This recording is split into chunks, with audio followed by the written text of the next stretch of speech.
Hello guys. जैसा कि हमने लास्ट एपिसोड में देखा था कि यूनचे कैंग फैंग रैंकिंग बैटल के लिए निकल चुका होता है और वहाँ पे काफ़ी सारे लोग भी आए हुए थे जो कि वर्ल्ड से होते हैं और अलग अलग प्लेस से होने के बावजूद वो बहुत ही ज़्यादा स्ट्रॉन्ग भी थे।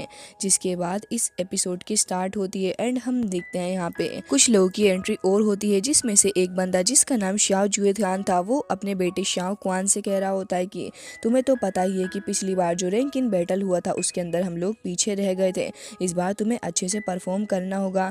तभी हम देखते हैं कि वहाँ पे कुछ और एल्डर भी मौजूद थे जो कि कह रहे होते हैं कि बेटा तुम्हें शाओ क्वान के साथ में फाइट करनी होगी ताकि इस बार हम आगे निकलें। तभी वहाँ पे उसका बेटा कहने लग जाता है कि मैं ऐसा ही करूँगा और इस बार फादर आपको काफ़ी ज़्यादा प्राउड भी फील होगा क्योंकि मैं भी इस बार आपको डिसअपॉइंटेड फील नहीं करवाना चाहता। जिसके बाद हम देखते हैं कि ये सभी लोग आगे बढ़ने लग जाते हैं, जहाँ पे वो लोग तुरंत ही आ जाते हैं बर्निंग हेवन क्लैन के लोगों के पास में, जहाँ पे आने के बाद वो कह रहे थे कि इस बार मुझे आपसे मिलकर काफ़ी ज़्यादा खुशी हुई। तभी बर्निंग हेवन क्लैन का लीडर कहता है कि उम्मीद है कि इस बार शाओ सेक्ट के चांसेस ज़्यादा होंगे जीतने के। लेकिन तभी वहाँ पे शाओ जुएथियान कहते हैं कि ऐसा कुछ भी नहीं है, मैं अच्छे से समझता हूँ कि बर्निंग हेवन क्लैन के डिसाइबल काफ़ी वक्त से इस कंपटीशन के लिए तैयारी कर रहे हैं। वैसे तो ये हम सभी के लिए काफ़ी ज़्यादा अच्छी अपॉर्चुनिटी है, लेकिन मैंने ये एक्सपेक्ट नहीं किया था कि यंग मास्टर फैन भी यहाँ पे आएंगे। वैसे तो ये इनके लिए काफ़ी अच्छी अपॉर्चुनिटी है और मैं इनके लिए प्रे भी करता हूँ। तभी बर्निंग हेवन क्लैन के एल्डर कहते हैं कि आपने इस बारे में बिल्कुल सही कहा, लेकिन आपके लोग भी कुछ कम नहीं है। फैंग तो काफ़ी वक्त से प्रैक्टिस कर रहे हैं, लेकिन मैं ये भी जानता हूँ कि क्वान भी काफ़ी वक्त से बहुत ही अच्छे एफर्ट्स डाल रहा है इस कॉम्पिटिशन के अंदर पार्ट लेने के लिए। जिसके बाद यहाँ पे दोनों को ही बहुत ही ज़्यादा गुस्सा आ रहा था एक दूसरे के ऊपर और दोनों ही अपनी स्पिरिचुअल पावर रिलीज़ करने लग गए थे और ऐसा लग रहा था कि जैसे कि अब तो इन लोगों के बीच में फाइट होने वाली है। लेकिन तभी हम देखते हैं उस जगह के डोर को, जिसके अंदर से काफ़ी ज़्यादा पावरफुल स्ट्रॉन्ग ऑरा रिलीज होने लग जाता है, जो कि तुरंत ही जाके हिट करता है शाओ जुएथियान को, जिसकी वजह से ये लोग तुरंत ही अपने मिस्टीरियस ऑरा को ख़त्म करते हैं। एंड हम देखते हैं यहाँ पे एक आवाज़ जो कि उन सभी को कह रही थी कि मैं डिंग आप सभी से अपोलोजाइज़ करना चाहूँगा कि मैं इतनी ज़्यादा देरी से यहाँ पर आया हूँ। जिसके बाद वहाँ पे उसकी वाइफ भी मटकती हुई आ रही होती है। अब उसे देख के वहाँ के एल्डर्स की हालत ख़राब हो जाती है, क्या ही गंदी नज़रों से वो देख रहे होते हैं उसको, जिसकी वजह से डिंग को बहुत ही ज़्यादा गुस्सा आ रहा था और वो कहता है कि मैं समझता हूँ कि आप लोग कंपटीशन से ज़्यादा एक्साइटेड तो मुझे आज ही लग रहे हैं, आखिर मसला क्या है। फिलहाल जो भी हो, मुझे लगता है कि अब हम लोगों को आगे की तरफ देखना चाहिए और कंपटीशन के अंदर जो भी होने वाला है उसके ऊपर ज़्यादा फोकस करें। और स्पेशली मैं ये बात यहाँ के एल्डर्स के साथ में कह रहा हूँ, जो सुनते ही वहाँ के एल्डर्स थोड़े घबरा जाते हैं और कहते हैं कि ऐसा कुछ भी नहीं है, हम सारे के सारे यहाँ पे कंपटीशन के अंदर पार्टिसिपेट करने के लिए आए हैं।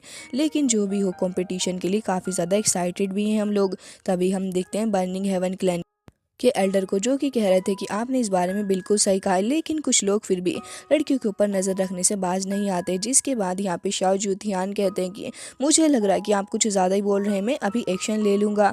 जिसके बाद हम देखते हैं कि वो लेडी युए फेंग आगे बढ़ती है और कहती है कि आप इतने सारे के सारे लोग, स्पेशली हीरोज़ काफ़ी ज़्यादा अच्छे लग रहे हैं। मैं आप सभी को बताना चाहूँगी कि ये तियानशुआन कॉन्टिनेंट के अंदर काफ़ी ज़्यादा स्ट्रॉन्ग लोग मौजूद हैं, लेकिन आज हम उनमें से कुछ खास को ही चूज़ करेंगे। जिसके बाद हम देखते हैं कि उस जगह पे तुरंत ही बर्फ़ पड़ने लग गई थी, जिसे देख के सारे के सारे काफ़ी ज़्यादा अजीब सा फील कर रहे होते हैं।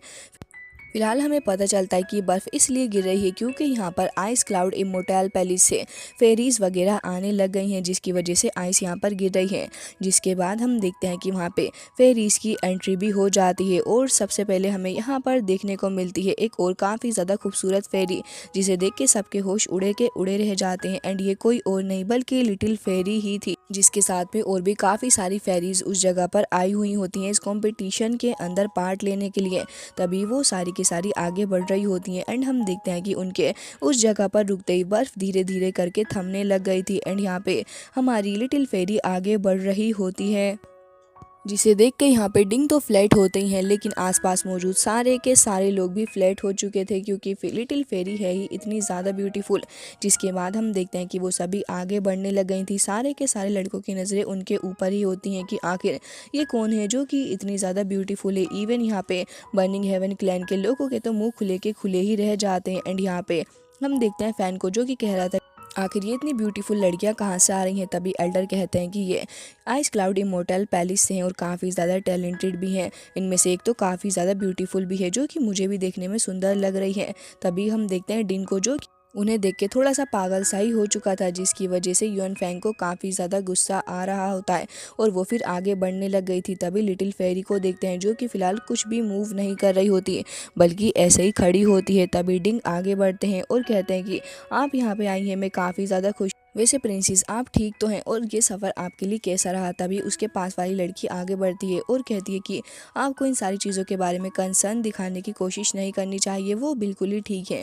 तभी यू फैंग आगे बढ़ती है और कहती है कि बिल्कुल, वैसे तो मैं आज पहली बार आइस क्लाउड इमोर्टल पैलेस की किसी फेरी को देख रही हूँ और मुझे नहीं पता था कि आप इतनी ज़्यादा स्ट्रॉन्ग हैं। वैसे काफ़ी वक्त हो गया आपको देखे हुए, मानना पड़ेगा कि आप वाकई में बहुत ही ज़्यादा ब्यूटीफुल हैं। इसी वजह से मेरे हस्बैंड के साथ साथ बाकी सारे लोग भी आपके ऊपर फ्लैट हो चुके हैं।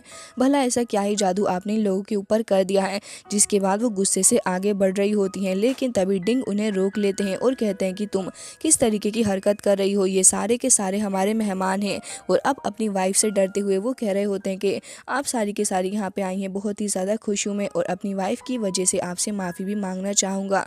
लेकिन तभी वो लड़की कहती है कि आप पोलाइट हैं लेकिन आपकी वाइफ नहीं।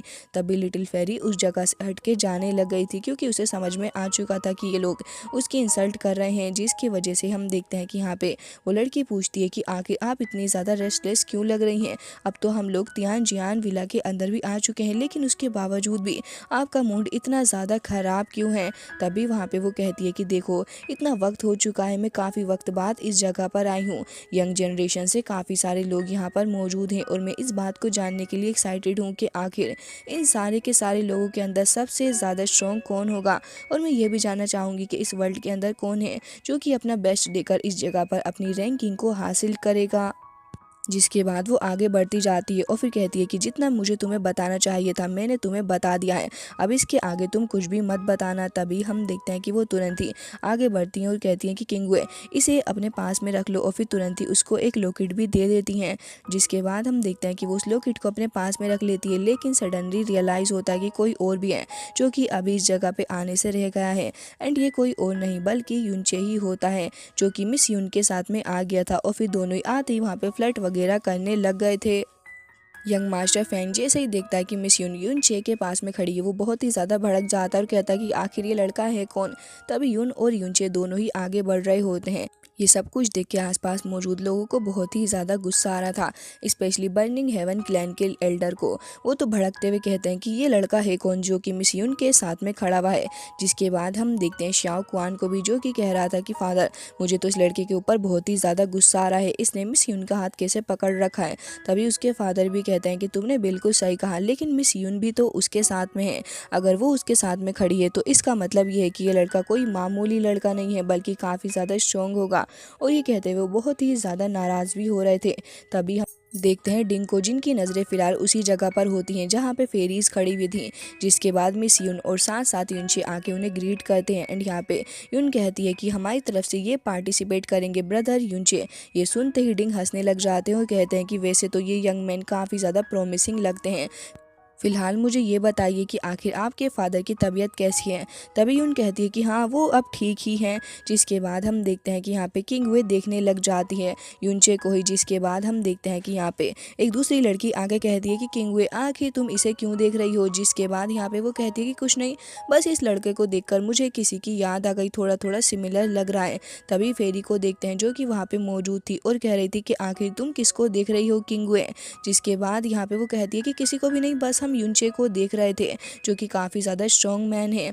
अब यहाँ पे यूनचे को सामने देख के हम देखते हैं कि फेरी को इतना ज़्यादा गुस्सा आ जाता है कि वो तुरंत ही अपनी एनर्जी को आसपास रिलीज़ करने लग गई थी और फिर उस जगह से आगे बढ़ती हैं। ये देखते ही यूनचे और बाकी के सारे लोग ही देखने लग जाते हैं कि आखिर सडनली फेरीज को हो क्या चुका है। तभी डिंग भी उनकी तरफ को देखते हुए कहते हैं कि वैसे तो नॉर्मली फेरी बिंगवान कभी भी अपने इमोशन को शो नहीं करती, तो आज इसको क्या हो चुका है। यूनचे, क्या आखिर तुम्हारे साथ में इसका कोई मैटर है जो कि तुम्हें देखते ये इतना ज़्यादा गुस्सा हो गई। जिसके बाद वो दोनों कुछ जवाब नहीं दे रहे होते हैं। तो फिर यहाँ पे डिंग ही कहने लग गए थे कि छोड़िए इन सारी बातों को, आप लोगों ने काफ़ी बड़ा सा सफ़र तय किया है, तो मैं अब आप लोगों को और ज़्यादा परेशान नहीं करूँगा। तभी यहाँ पे यून कहती है कि आपका बहुत बहुत शुक्रिया। जिसके बाद हम देखते हैं कि वहाँ पे मौजूद सारे के सारे लोगों की नज़रें यूनचे पर ही होती हैं। तभी डिंग आगे बढ़ते हैं और कहते हैं कि आप लोगों ने बहुत लंबा सफ़र तय किया है, तो इसलिए मैं उम्मीद करता हूँ कि आप सभी के सभी अपने रूम में चले जाएं। वहाँ जाकर सारे के सारे फ्रेश हो जाइए, थोड़ा आराम करिए और फिर उसके बाद हम लोग इस रैंकिंग बैटल को स्टार्ट करेंगे। जिसके बाद ये सीन कट हो जाता है और फिर अब हमें रात का सीन दिखाया जाता है। जिसके बाद मिस यून को देखते हैं जो कि अपने रूम में बैठी हुई आराम कर रही थी। तभी डोर पे कोई नॉक करता है, तो फिर वो तुरंत ही जाके दरवाजे को खोल देती है। यूनचे तुरंत ही अंदर आके दरवाजे को बंद कर लेता है और कहता है कि मैं आप से काफ़ी ज़्यादा वक्त बाद मिला, लेकिन उसके बावजूद भी मैं आपसे ढंग से बात नहीं कर पाया। तभी यून कहती है कि ब्रदर, आप यहाँ पे क्या कर रहे हैं, प्लीज़ यहाँ से चले जाइए, रात काफ़ी ज़्यादा हो चुकी है। तभी यूनचे कहता है कि वैसे तो काफ़ी वक्त हो गया, मैं इतने ज़्यादा समय के बाद आपसे मिला। तभी यून शर्माने लग जाती है और कहती है कि आखिर मसला क्या है। तभी यूनचे को देखते हैं जो कि तुरंत ही उसके फेस को पकड़ के उसको किस करने लग जाता है। यून काफ़ी ज़्यादा हैरान थी, लेकिन यूनचे उसको किस कर रहा था। जिसके बाद यहाँ पे थोड़ी बहुत देर तक ऐसे ये सीन चलता है, लेकिन तुरंत ही वहाँ पे यून उसको रूम से बाहर निकाल देती है और कहती है कि रात बहुत हो चुकी है, कल को बैटल भी होगा, तो इसलिए आप यहाँ से चले जाएं। तभी यूनचे कह रहा होता है कि वैसे तो ये रात काफ़ी ज़्यादा छोटी है, आपने इस बारे में बिल्कुल सही कहा। यून कह रही होती है कि मैं उम्मीद करती हूँ कि इस बैटल के अंदर आप कम से कम 100 रैंक तो लेकर आ ही जाएंगे, जिससे कि हमारी फैमिली को काफ़ी ज़्यादा खुशी होगी। तो यूनचे कहता है कि जैसा कि आप मुझसे कह रही हैं मैं बिल्कुल वैसा ही करूँगा। तभी हम देखते हैं फ़ैन को जो कि फ़िलहाल रूफ़ पे बैठा हुआ था और वो यही देख रहा होता है कि आखिर इन लोगों के बीच में चल क्या रहा है। और उसे भी कहीं ना कहीं डाउट तो हो चुका था कि इनका रिलेशनशिप कोई नॉर्मल रिलेशनशिप अब नहीं रहा। सीन कट होता है और अब हमें नेक्स्ट डे का सीन दिखाया जाता है, जहाँ पे सारे के सारे लोग ही खड़े हो चुके थे एंड वो सभी के सभी इंतज़ार कर रहे होते हैं किसी चीज़ का। तभी हम देखते हैं कि आसमान से कुछ स्पिरिचुअल सोर्ड निकल के धराधर घूमने लग गई थी। आसपास ऐसे ही घूमते घूमते कि स्टोन के पास में जाके खड़ी हो जाती हैं। तभी हम देखते हैं होस्ट को जो कि सभी को वेलकम कर रहा था और कहता है कि उम्मीद है ये कंपटीशन आप लोग काफ़ी ज़्यादा अच्छे से करेंगे और मुझे लगता है कि इस रैंकिंग बैटल के अंदर वही सबसे अच्छी रैंक लेके आएगा जो कि आप सभी में सबसे ज़्यादा केपेबल है। जिसके बाद फैन को देखते हैं जो कि वहीं पे बैठा हुआ था, तो उसके साथ वाला बंदा कहता है कि मुझे लगता है कि ये कॉम्पिटिशन हमारे लिए काफ़ी ज़्यादा इम्पॉसिबल सा होने वाला है, क्योंकि हमें यहाँ पे सामना करना है काफ़ी सारे लोगों का एंड स्पेशली यूनचे, वो तो पहले से भी काफ़ी ज़्यादा स्ट्रॉन्ग होके आ चुका है। जिसके बाद बाकी सारे लोगों को देखते हैं। तभी फैन कहता है कि तुम इन सारी चीज़ों के बारे में बिल्कुल भी फिक्र मत करो, क्योंकि मुझे पता है कि आज मुझे क्या करना है। यूनचे मेरे सामने है और मैं इसी मौके का फ़ायदा उठाकर उसको मार डालूंगा। जिसके बाद होस्ट को देखते हैं जो कि वहाँ पर अनाउंस करने लग गए थे और कहते हैं कि अब फिलहाल हम लोग इस कंपटीशन को स्टार्ट करने वाले हैं। उम्मीद है कि आप सारे के सारे अपना 100% देंगे। जिसके बाद वो कहने लग गए थे कि तुम में से जो भी इस कंपटीशन को जीतेगा उसे हम मिस्टीरियस हेवनली वेपन देंगे जो कि हेवनली सोर्ड डोमेन से है। उसके साथ साथ आप सभी को हेवनली स्केल आर्मर भी दिया जाएगा। हेवनली स्केल आर्मर का नाम सुनते ही वो सारे के सारे लोग बहुत ही ज़्यादा खुश होते हैं और उन सभी को वो चाहिए भी था। जिसके बाद हम देखते हैं बर्निंग हेवन क्लैन के एल्डर को, जो कि कह रहे थे कि मानना पड़ेगा इस बार का ये कॉम्पिटिशन काफ़ी ज़्यादा अच्छा होने वाला है, लेकिन यहाँ पे हमारा सामना करने के लिए बहुत ही खास ओपोनेंट्स भी मौजूद हैं। जिसके बाद हम देखते हैं कि शाओ के पास में लिन यून भी खड़ा हुआ था एंड यहाँ पे बर्निंग हेवन क्लैन के एल्डर उसी के बारे में बात कर रहे थे। तभी होस्ट को देखते हैं जो कि कह रहा था कि ठीक है और अब हम स्टार्ट करने वाले हैं इस साल का कैंग फैंग रैंकिंग कंपटीशन बैटल। और इसी के साथ में ये एपिसोड हो जाता है एंड आई होप आपको अच्छा लगा होगा। मिलते हैं नेक्स्ट वीडियो में, तब तक के लिए bye bye, take care of yourself.